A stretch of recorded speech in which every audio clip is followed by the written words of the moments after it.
Hello guys! I'm Engineer Brian D. Lustre and I'm back again. Dahil asynchronous setup tayo, I'll be your lecturer for today. So, I'll be discussing the second half of our module or ito na yung last natin na topics for this term which is midterm na tayo guys. So, sit back, relax, and pwede nyo panoorin to habang kumakain kayo or mas maganda, grab your calculators, grab your notes para habang nag-discuss ako, nag-notes din kayo. So, as you can see, wala tayong PowerPoint presentation ngayon kasi mas magandang ma-utilize natin yung modules na to para at least guided kayo kung kayo naman yung mag-aaral ng modules na to. So, yan. At your own pace. Kumbaga, study at your own pace. So, gamitin na lang natin tong module na to as a guide para hindi na tayo gumawa pa ng PowerPoint. Kasi marami nang ding mga equations na i-discuss tayo, derivations, and mas maganda yung nakalagay na dito sa modules para magets natin at makorek natin kung may mga errors man dito. Okay? So, let's start. We have here equations of motion. So, okay. This is just a review of our previous topics. When we say equations of motion, this primarily deals with aerodynamic forces. Okay? So, yun lang yung tatandaan natin palagi. Kailangan alam na alam natin o grasp na natin yung definitions ng bawat aerodynamic forces na meron yung aircraft natin. Okay? So, sa kahit anumang flight regime or sa consider an airplane in flight, there are four physical forces na meron tayo kino-consider. Okay? So, ito lang talaga yung forces na meron yung aircraft. Let's have lift, thrust, drag, and weight. Okay? So, the formal meaning or definition of lift, first, the lift, kasi yun nga yung pinaka-important. Pero, not in a, um, um, hindi siya yung ay, wag na nga. Okay, so hindi ito yung sunod-sunod talaga. Pwede siyang marumble. Okay? So, first one, the lift.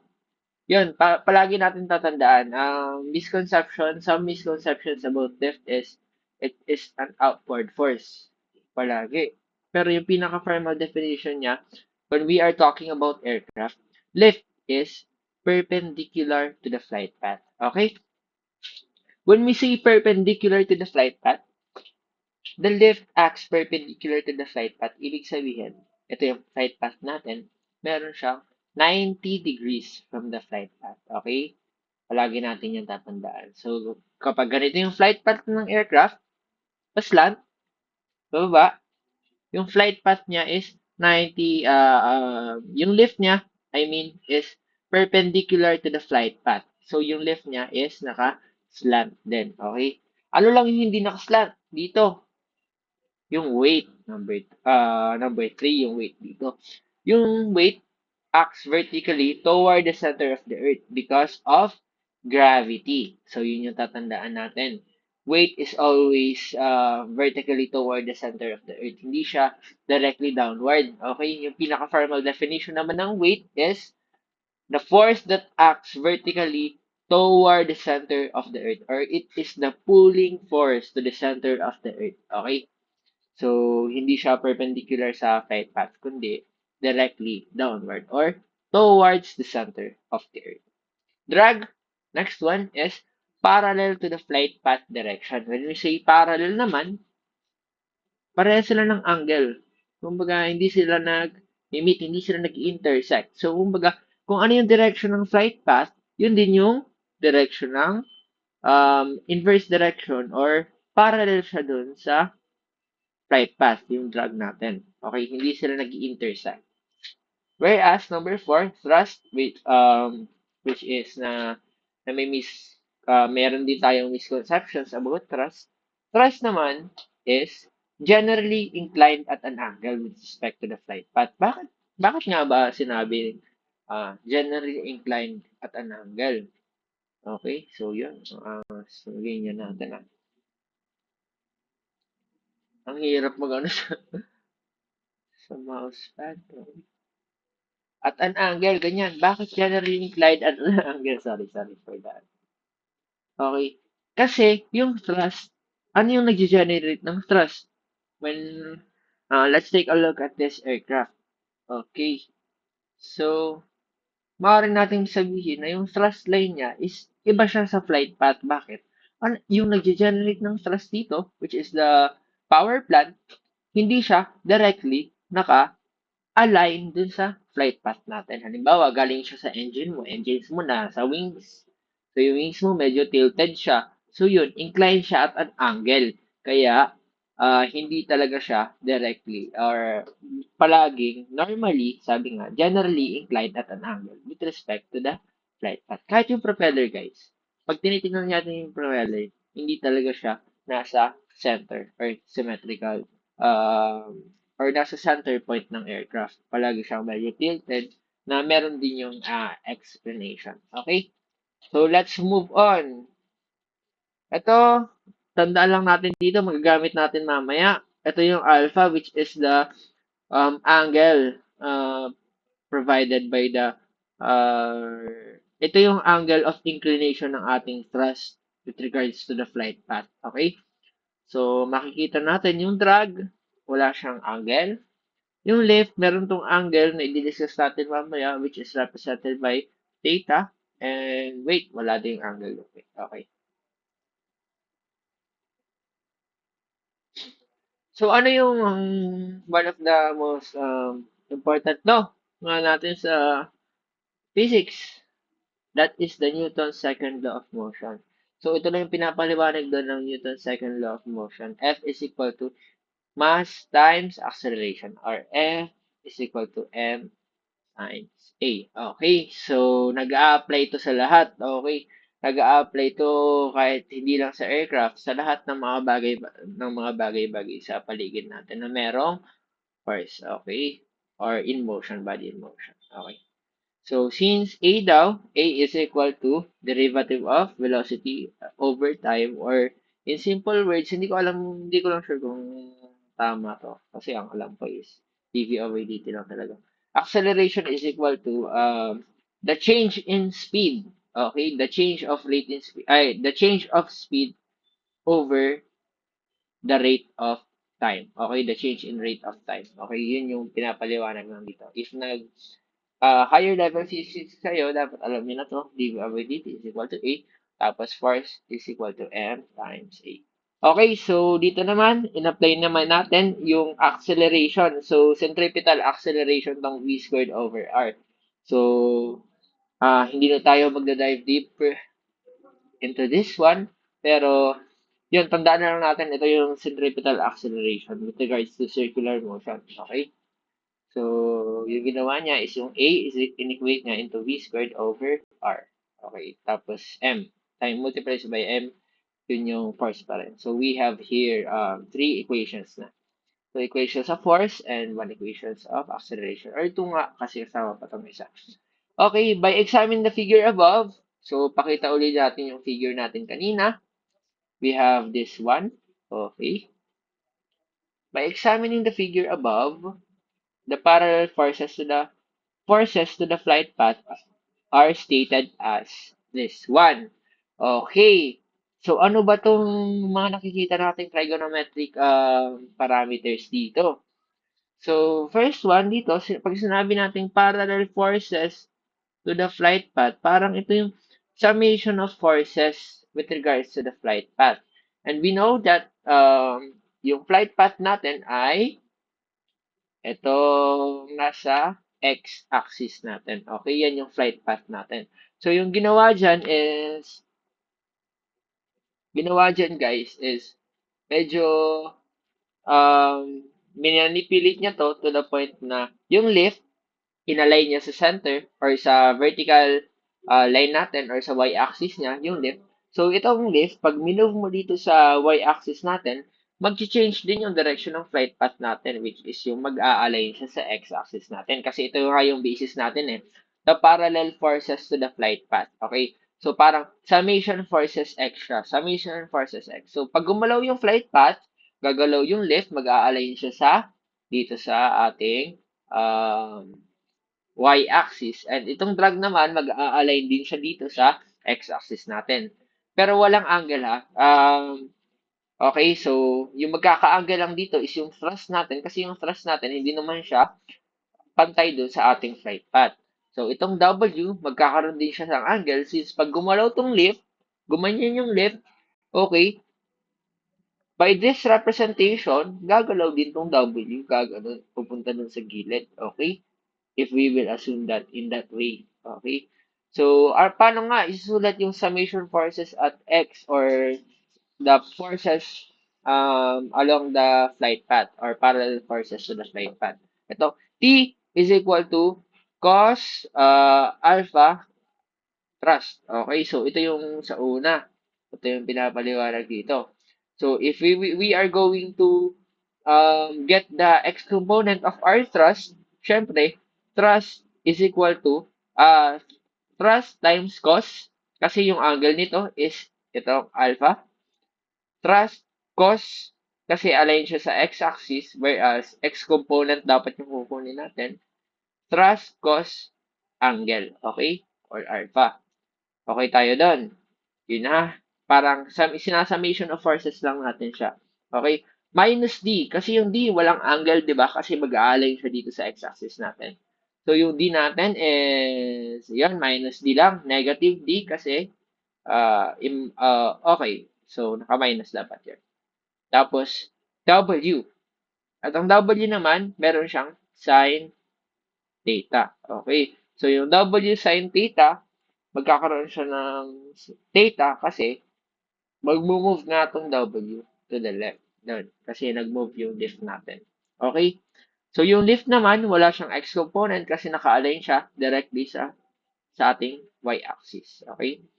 So, next one, the forces perpendicular to the flight path are stated as, ito naman. Ito naman yung summation forces y natin. Una, lift. Positive term talaga. Wala siyang angle. Okay? Kasi nasumuli natin na mag-a-align yung lift dun sa ating y-axis.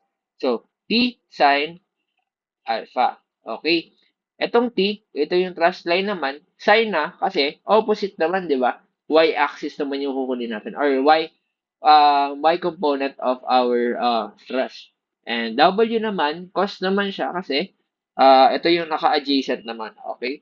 So, W cos theta naman.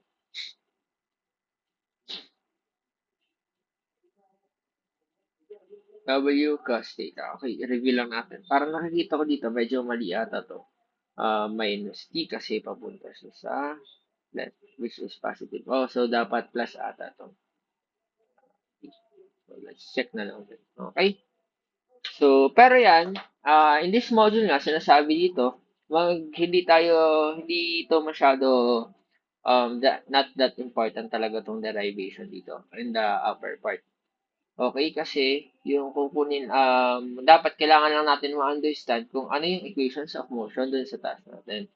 So, but in this module, mag-focus tayo sa isang specific flight regime which is steady level flight. Okay, so ito yung i-consider natin. Steady level flight. Okay. Tapos, sinabi rin dito, mahalaga to, the performance for such an accelerated flight condition is called static performance. So, yun. Pag an accelerated flight condition, yung tawag natin doon ay static performance. Tama naman yun kasi parang ina-assume natin na nasa steady state or static state yung ating aircraft. Okay? This may at first thought seem unduly restrictive daw yon, pero itong performance analysis natin to, na static performance analysis, ito yung ginagamit natin talaga sa calculations for maximum velocity, maximum rate of climb, maximum range, and etc. Which is yung parameters ng mga to ay vital for airplane design and operation. So, yun. Just like for ease of computation, very helpful din talaga siya sa atin, lalo na sa atin ng mga aviation. Nag-compute ng aerodynamics ng aircraft. Okay? So, yun. Let's proceed to this one. Ito, pinapakita lang dito na sabi, pag steady level flight daw, kailangan these forces yung forces natin ang nag-act, which is the lift, drag, thrust, and weight, meron silang, pag sinabi natin steady level flight, equal yung dalawa-dalawa sa kanila by pair. Ano yung by pair na to? The lift must equal the weight. Dapat tama lang yung um, equal dapat yung force natin or lift force natin sa weight natin. Tapos dapat equal din yung thrust sa drag natin. If yung lift natin, mas mataas sa weight natin, anong mangyayari? Hindi siya mag-steady level flight. Tataas siya, mag-climb siya yung aircraft natin. And if yung thrust natin, meron tayong excess thrust na tinatawag sa required na itong sinasabi, the thrust available in excess of that required um, that results to overcome the drag, magkakaroon ng acceleration na mangyayari. And pag magkaroon naman ng acceleration, connected din siya sa lift because the higher the speed of the aircraft, syempre, the higher the lift. So, mag-increase yung lift, pwede rin mag-climb yung ating aeroplano. So, pag sinabi natin steady level flight, dapat equal yung thrust, equal yung drag, and equal yung lift, and equal yung weight. Hindi ibig sabihin na dapat equal silang lahat, ha? Hindi ibig sabihin na kung ano yung lift, ganun din yung thrust, ganun din yung drag. Hindi. Dapat equal yung lift, equal yung weight, tapos equal yung thrust and drag natin. Okay? Kasi, yun, directly magkaiba naman yung parameters din sa kanila. Though connected naman. Pero halimbawa yung drag nagbavari talaga sa exposed areas, which is yung thrust dun din nakabase. Okay? And also sa power plant ng ating aeroplane. So yun, by that assumption, we can say that lift is equal to weight and thrust is equal to drag.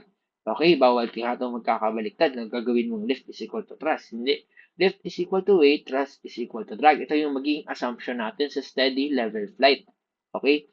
So, when we divide both, if we say lift over drag, equal din siya sa weight over thrust. So, simple algebraic manipulation lang to. Okay?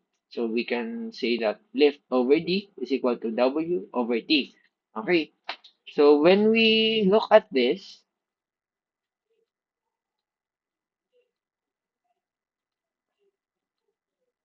one, see, okay, we will have thrust. Itong thrust, pag linipat natin, gagawin natin siyang, i-equate natin siya sa thrust, yung mangyayari is, magiging weight over lift over drag. Ito yung mangyayari, di ba? Simple math lang yan. Ililipat natin yung, halimbawa, W over T. Lipat mo yung T sa kabila. Mangyayari, W na lang yung nasa kabila. Divide both sides mo by lift over drag. So, ito na yung magiging result. Weight is equal to L over D. And D is also equal to weight over L over D. So, yun, tatandaan natin na palagi siyang naka L over D, lift to drag. Ito yung tinatawag natin na lift to drag ratio. So, ibig sabihin, pag sinabi natin D min, or pag sinabi natin when the drag is at minimum, yung formula natin dyan ay weight over LD max, or ma-achieve natin yung lowest drag pag yung lift to drag ratio natin ay nasa maximum. Kasi ito yung nasa denominator, di ba? Yung highest value nitong denominator natin, magko-correspond siya sa minimum value ng drag natin. Okay? So, yon. Sana na-gets nyo. Ganun na yun. Tandaan nyo na to. Ito isa to sa pinakagamit na gamit na rin na formula natin. Pag mag-gets nyo yan. Minimum drag is equal to W over lift to drag at maximum value, or maximum value of lift to drag ratios. Okay, so let's proceed to our next topic, which is the thrust required. Pag sinabi natin thrust required, consider an airplane on a steady level flight at a given altitude. To fly at this velocity, the airplane's power plant must produce a net thrust which is equal to drag. So, ito yung i-compute natin ngayon. Kung ilan yung thrust na kailangan i-produce ng ating power plant para ma-equal siya dun sa drag and maka-fly tayo at steady level flight. So, yun. Dahil na-assume natin na steady level flight, we can see that thrust is equal to drag pa rin, di ba? Partner yung dalawa. And drag is equal to QSCD. Ito yung diniscuss natin last time. Ito yung first part natin, which is the drag formula is dynamic pressure times the area and times the coefficient of drag. And sa lift naman, lift is equal to weight. Dynamic pressure is equal to the area or the wing area times coefficient of lift. And when we equate that to, or i-divide natin both thrust over weight, ang mangyari ay CD over CL or coefficient of drag over coefficient of lift. Magkakanselan itong dalawang dynamic pressure and S or the wing area. So, yon drag over lift yung parang kakalabasan. Thrust over W or thrust over weight. Okay? The thrust required for an airplane to fly at a given velocity and level accelerated flight. Ito yung sa kanina natin, Thrust is equal to W over CL over CD. Oh, ito. Ito na rin yan. Okay? So, yung thrust required daw ay equal sa, ito, pag linipat natin sa kabila, magiging W times CD over CL. Pero pwede rin natin siyang i-represent, di ba? Sabi, W is equal to, dictate ko na lang. Di ba sabi, pag linipat natin sa kabila, magiging W times CD over CL. Pero, mas maganda na yung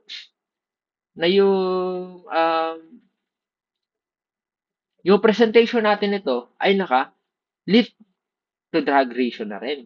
So, CL over CD na rin. So, pag itong CD over CL, ni-reciprocal natin, so pag naka-multiply siya, magiging divided by na siya. So, yun, magiging W over CL over CD siya. Same lang to, pag minultiply mo yung W times CD over CL. Pag divide mo na, ganito na, W over CL over CD. Bakit natin sinil over CD? Kasi, ito yung madalas na pinipresent sa atin ng mga problems. Ito yung madalas na given sa atin sa problems is the lift to drag ratio. Okay? Lift to drag ratio yung madalas na ibigay sa atin. So, pero pwede rin naman yung B over L pag gusto nyo maging unique kayo in way of solving. Pero i-multiply mo yan. But, same answer lang dapat nung kakalabasan. Okay? So, yun. Ito yung pinaka-formula din natin for thrust required. Okay? Pag sinabi natin thrust required, ito yung required thrust or required power ng kailangan ma-produce ng power plant natin for to enable our aircraft to fly at a steady level flight. Okay? So, yun. Ito naman, CL. CL is equal to W over Q over S. Ito lang din yung sa lift equation natin, di ba? Pero sinasabi natin na pag sa level flight, lift is equal to weight. So, magiging, di ba, lift is equal to QSCL. So, pag equate mo yung CL, ililipat mo sa kabila, CL is equal to lift over QS. So, yung mangyayari ngayon, dahil ina-assume natin na lift is equal to weight, magiging CL is equal to weight over QS. Okay? So, ito naman yung figure natin para sa total drag. Yun, drag versus velocity graph natin. Which is, yung parasitic drag, the higher the speed, the stronger that it gets, yung parasitic drag. And yung induced drag naman, habang bumibilis tayo, mas nagiging less dominant siya. So, yun. Pag sa supersonic aircraft, kailangan natin less yung, dahil mas dominant yung parasitic drag, kailangan natin yung mas streamlined or mas seamless na form para maiwasan natin yung too much parasitic drag. Okay. Yung induced drag naman, mas ramdam natin siya kapag nagpa-fly tayo at low speeds. Sino tayo dito? Ito, may derivation pero dito kayo malilito kasi bigla siya naputol na ginamit siya dun sa next formulas natin. Pero yan, i-discuss lang din natin to. So, CD is equal to CDO plus CDI. Ito yung diniscuss natin last time na formula ng drug coefficient. Drug coefficient is equal to CDO, which is the parasitic drug, plus CDI, which is the induced drug. So, since CDI is equal to CL squared over pi EAR, ipa-plug in natin to na value ng CDI, which is the induced drug, dito sa equation natin. So, magiging siyang CDO plus CL squared over pi EAR. Maggamit natin mamaya. So, let's take a look at this one. Again, left is equal to 1 half rho V squared SCL. 1 half rho V squared is also equivalent to dynamic pressure or QSCL. Yun yung ginamit natin kanina. QSCL or sa left. So, drag is equal to 1 half rho V squared then SCD naman ngayon. Coefficient of drag naman yung gagamitin natin pag-drag yung usapan natin. Okay? By applying these formulas, yon CDO is equal to, CD is equal to CDO plus CDI. DT naman is equal to DO plus DI. Same lang sila. DO is parasitic drug and DI is induced drug. So, ito, coefficients lang, pero same lang din sila dito sa uh, lower formula. So, since DO is equal to 1 half rho V squared S CDO, ito yung formula ng parasitic drug, kung matatanda natin. And DI, ito yung naman yung formula ng DI. Siyempre, CDI naman yung ginagamit natin dyan. And DT is equal to 1 half rho V squared CDO, siyempre, plus CDI. So, yung, pag pinag-add mo tong dalawa, di ba? Pag in-add mo yung parasitic drug and induced drug, yung kakalabas siya na ay total drug, which is this one. Okay? DT. So, since CDI, alam natin na yung CDI, formula natin for CDI is CL squared over pi EAR, or induced drug, coefficient of induced drug. Yan. Ha? Coefficient of the induced drug tong formula na to. CL squared over pi EAR, let's plug this in into this equation. Magiging, ito na yung equation. Okay? CL squared over pi EAR. And since lift daw, lift is equal to 1 half rho V squared SCL. Okay? Pwede nating ma-isolate, which is, i-isolate natin yung CL, ililipat natin sa kabila. Ito na yung kakalabasan. CL is equal to 2L over rho V squared S. Okay? Pag naka-in terms of expanded form yung ating dynamic pressure. So, ito, pinag-in nila dito sa ating formula na CL squared. So, itong CL squared, pag i-expand natin, magiging siyang, pwede siyang maging, ito, 1 over pi EAR times 2L over rho V squared S. Okay. Yun. CL pa rin to. CL. Tapos naging squared. CL squared. Kaya may 2 dito sa taas. Tapos ito, 1 over pi EAR. Same value siya dito. Itong nakikita nyo, expanded form lang siya nito. Okay? Expanded form siya niyan. Pag in-expand mo using this one, ito yung kakalabasan. So, pag makita mo, pag minultiply mo yan, magiging 2L over ano naman yan? 2L. So, yun. Magiging CL squared pa rin siya. Okay, 4L squared na yung kakalabasan. So, dito nakita nyo, nawala yung squared. Pero nawala din yung 1 half dito sa gilid natin. Okay. So, yung 1 half dito, yung 2, na-cancel kasi ito dapat, supposedly, magiging 4L squared dapat to. So, since pwede natin makancel yung 2, cancel natin yung 2 dito sa 1 half dito sa kanina. Okay. Tapos, ito naman, yung rho V squared S, syempre, dito yung pala, dito. Ito makakancel. Ito makakancel. Okay. Ito rin, magkakancelan din dapat sila. Pero since naka-squared to, ito na lang yung matitira. Okay? Ito na lang yung matitira. So, yun. We have here the total drag equation, which is 1 half rho V squared S CDO plus 1 over pi EAR times 2W. Itong left, pinalitan niya ng weight, magiging 2W squared over rho V squared S. So, yun yung derivation. Pero hindi naman kayo ipapaderive niyan pagdating sa ano. Maganda lang na nagigets natin yung flow ng derivation para if ever na makakalimutan niyo yung formula, pwede niyo siyang kuha ulit. Okay? So, yun. Kung makikita nyo, bigla siya ng jump. Nag-iba na yung formula. So, ay, nag-iba na yung next page. So, titignan natin. Basta tandaan nyo to ha. Kaya, gagamitin natin yan next time. So, yun. So, the minimum drag is a condition of interest. We can see that for a given weight, ito naman daw yung minimum drag ratio. Ito yung sa kanina lang din.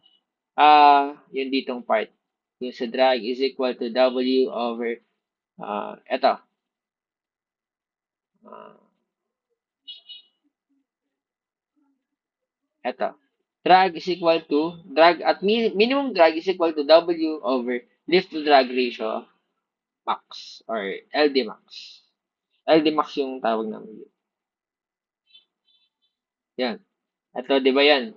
Minimum drag corresponds to weight over LD max. We can find the relationship of the maximum drag to lift to drag ratio by setting, wait lang, i-zoom in natin. By setting, ito, wala. Huwag niyo nang pansinin ito masyado kasi hindi naman yan ganun ka-important. So, yun. Titignan lang natin dito is itong, this one. CL minimum drag is equal to square root of pi E A R CDO, which is CD min, and CD min minimum drag is equal to 2 CDO. Okay?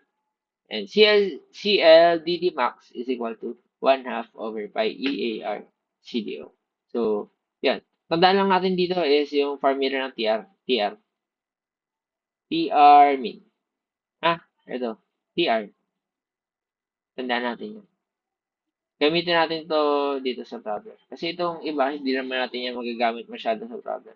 So, let's take a look at this sample problem. Let's take a look at the sample problem. An airplane as the CP1 have the following characteristics. Given ka na ng velocity, given ka ng wingspan, which is 35.8 feet, wing area na 174 feet. So, ganito, pag nakita mo nang binigyan ka ng span, binigyan ka ng area, pwede mo makuha yung AR dito by our formula. Pwede natin makuha yung aspect ratio din. Normal gross weight, 2,950 pounds. Fuel capacity, 65 gallons of aviation gasoline. Pero minsan yung mga ganito, hindi mo siya masyadong ginagamit. Mga pampalit ko lang yun. Oswald's efficiency factor, 0.8. Parasitic drag, 0.025. Propeller efficiency, 0.8. And power plant, watts piston engine at 200 HP at sea level. So, first one, ano yung pinapahanap? Calculate for the thrust required. We know that the formula for the thrust required is yung PR is equal to W over uh, L over D. Di ba? So, una, kinumpute niya muna is CL. So, CL, we know that the formula for CL is 2L over rho V squared S. Ito, nanggaling to sa general formula natin, which is lift is equal to rho V squared S CL. So, pag i-isolate mo lang, magiging CL is equal to 2L over rho V squared S. So, yung left is equal to weight. So, weight naman, yung lift, papalitan natin ng weight. 2W over rho V squared S. So, since given tayo ng weight, normal gross weight, ito, plug in natin yung 2,950. Plug in natin yung rho, 0.002377. Kasi wala namang given kung ano, 'di ba? Kung anong height. So ginamit natin is SSLC lang na rho. Given tayo ng 200 feet per second. So yun, naka-pounds naman so wala tayong gagawin dahil naka-English siya. Tapos times 174. 174 is the wing area. So we have CL of 0.357. So, next one, ito na, sinasabi ko, pwede natin makompute yung AR. And then, yung AR, 7.37, pwede natin siyang magamit para sa calculation natin ng coefficient of drag natin. So, given tayo ng CDO, given din, na-solve na natin yung CL natin, and we have CL squared over pi EAR. So, CL squared, 0.357, galing dun sa na-solve natin. And pi, times 0.8 dahil sa Oswald's efficiency na given din tayo. And 7.37 which is yung AR natin. So, yung CD natin is 0.0319. So, yun. Ito na yung kailangan natin, di ba? Lift to drive. ratio. Ratio of lift to drag. So we have CL, may CL tayo na given. And yung CD, na-solve na natin by adding CDO plus CDI, itong 0.0139. So may lift to drag na tayo na 11.2. Huwag kayong malilito ha. Pag yung lift to drag, dapat di ba sobrang laki ng number niya. Yung coefficients nila, dahil coefficients sila nung force na yun, equal lang yung magiging ratio nilang dalawa. Kahit sobrang laki man ito, sobrang laki din kasi nito. Ito, sobrang liit lang, di ba? Ito, sobrang liit lang din. Kaya, 11.2. Okay, finally, we can compute for the thrust drag required.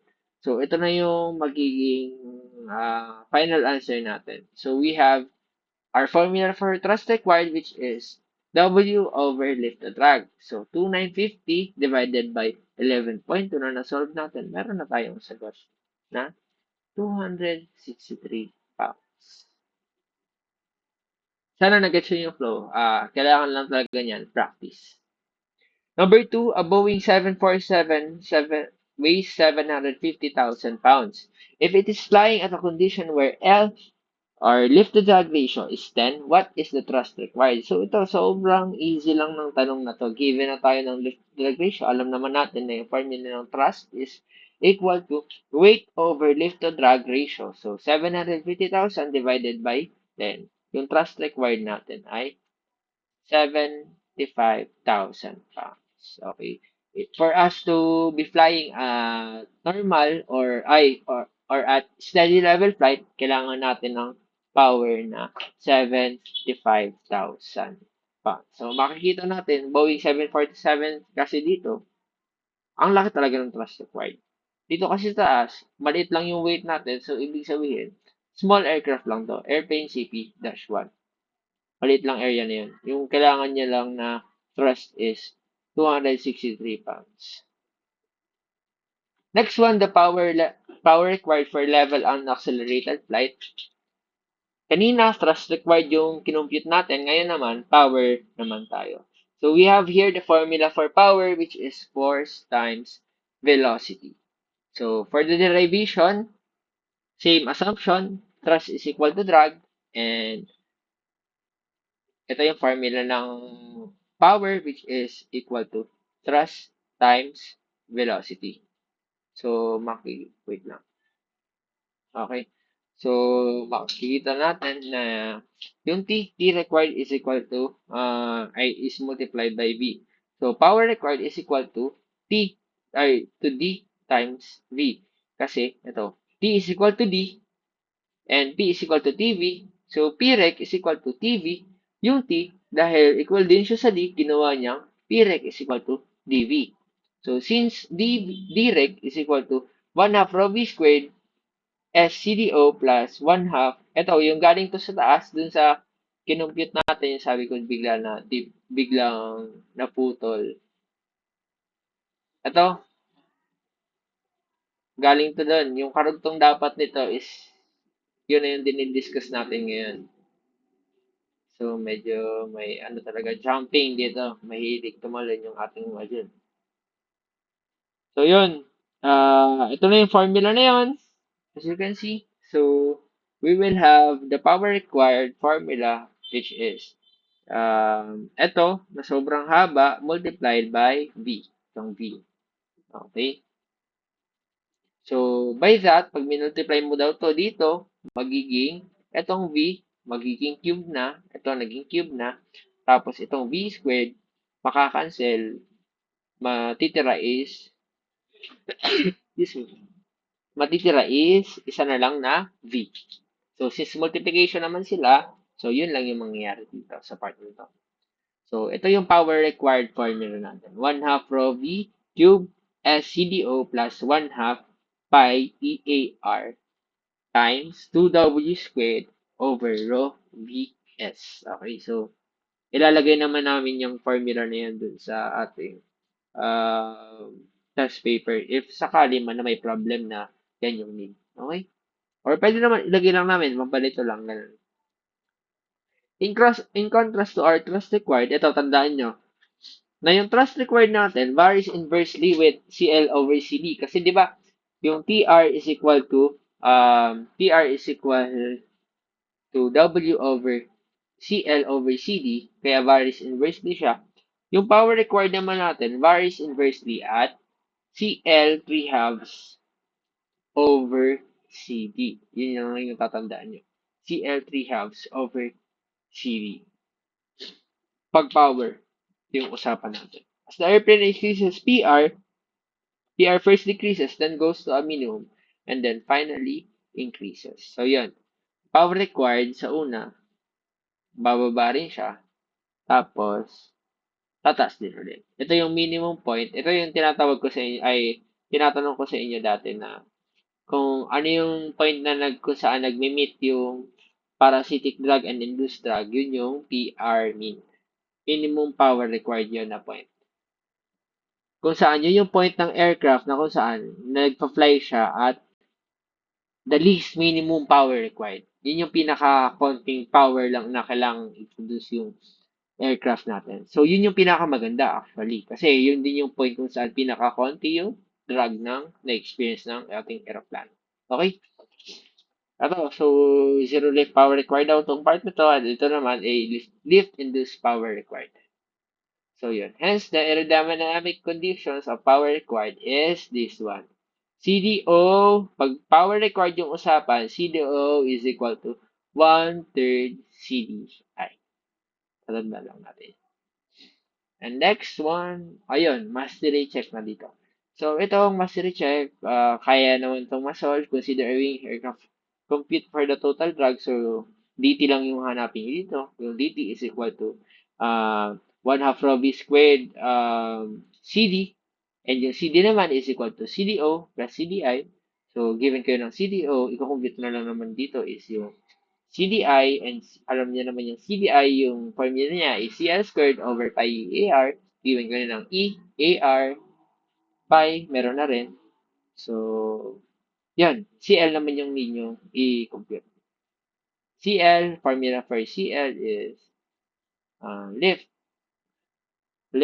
2L over, ito, given ka ng lift, 2L over,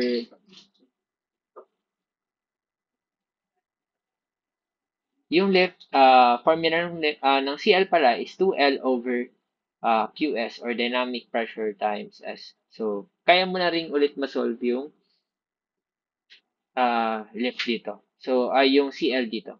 So, by that, by getting the CL, kaya mo na ulit makuha yung CDI and pakasolve mo ng CDI, given ka ng CDO, i-add mo yung dalawa. And lastly, isolve mo yung total drag by adding our total drag by using the formula 1 half rho V squared CD lang. Okay? So, yun. Depende na lang sa prof nyo kung ipapagawa nila itong mastery check. So, yun. Sana na-gets nyo. And we will be entertaining questions pag mas maganda. Next na lang. Or pwede nyo kami i-chat or um, you can reach us through our kung email man o messenger. Tapos, pag face-to-face na lang, mas maganda ituro kung may mga tanong pa kayo dito. So, yun. Use your ample time para mag-practice. And see you next face-to-face meeting. I hope you learned something by listening. Thank you. Bye-bye.